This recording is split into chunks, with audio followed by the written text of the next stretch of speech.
सुरुवात करते आहे मी इव्हिनिंगपासून आणि आज आहे खंडेनवमी। तर मी उद्या दुकानात दसऱ्यासाठी पूजा करायला लागेल ना, मग आज आवरून घेते। तर आता सगळ्या मशीन वगैरे मी स्वच्छ असं पुसून घेते। ऑलमोस्ट होत आले आणि नंतर माझ्या लक्षात आलं की ब्लॉग बनवावा। पुढचं काउंटर मी क्लीन केला आणि मग मागे आले। तर मागे सगळ्या आरशाच्या कडेने ज्या काचा लावल्या होत्या त्या स्वच्छ पुसून घेतल्या, प्रोडक्ट वगैरे सगळे पुसून घेतले आणि सगळं व्यवस्थित सेट केलं। त्यानंतर आरसा वगैरे पण पुसून घेतला आणि शॉप मेन रोडला असल्यामुळे खूप धूळ येते आणि त्यातमध्ये रोडचं पण काम चालू होतं। तर एवढी धूळ आतमध्ये आली होती तरी मी सगळं व्यवस्थित एकदा दोनदा क्लीन केलं होतं, पण सारखी धूळ येत राहते कारण गाड्या एवढ्या चालू असतात की बस। आणि एवढ्यात एवढी कामे होती, ब्लाऊज, साड्या वगैरे, तर मला काही असं पार्लर व्यवस्थित आवरायला जमत नव्हतं। मी रोज आपली जायचे आणि थोडासा आरसा क्लीन करायचे, चेअर क्लीन करायचे आणि थोडी वर धूळ झटकून घ्यायचे, पण असं प्रॉपर क्लिनिंग असं मी केलंच नव्हतं भरपूर दिवस झाले। आणि त्यामुळेच मी आज ठरवलं की दसरा पण आहे तर आपले सगळं क्लिनिंग करून घ्यावा। म्हणजे दसरा म्हणजे वर्षातून एकदा येतो आणि खंडेनवमी या दिवशी घरातली साफसफाई वगैरे करून दुसऱ्या दिवशी दसऱ्याच्या दिवशीच कसे सगळे शुभमुहूर्त असतो आणि शुभमुहूर्ताची सगळी कामे या दिवशी केली जातात। त्यामुळे दसरा म्हणजे हा खूप मोठा सण आहे। दिवाळी ही पेक्षा बाकीकडे पाहू शकता तुम्ही ऑफर्स खूप लागतात दसऱ्याला। मग अशी पार्लरवरून आले आणि आता स्वयंपाक बनवत आहे।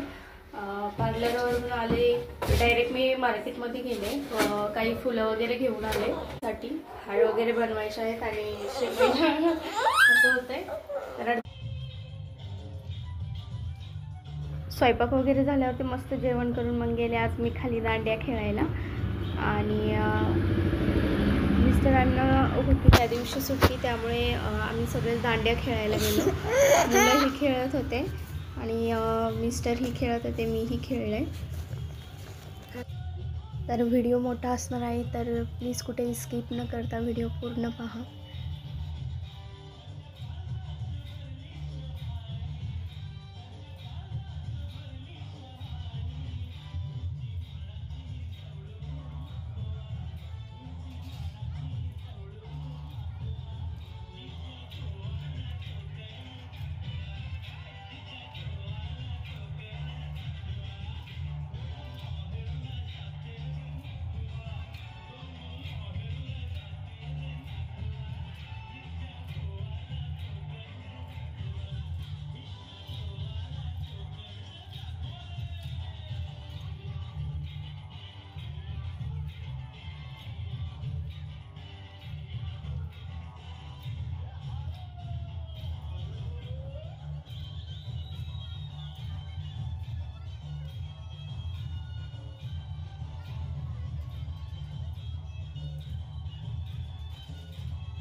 तर हा होता माझा आजचा ब्लॉग. तुम्हाला कसा वाटला प्लीज कमेंटमध्ये सांगा. व्हिडिओ आवडल्यास शेअर करा.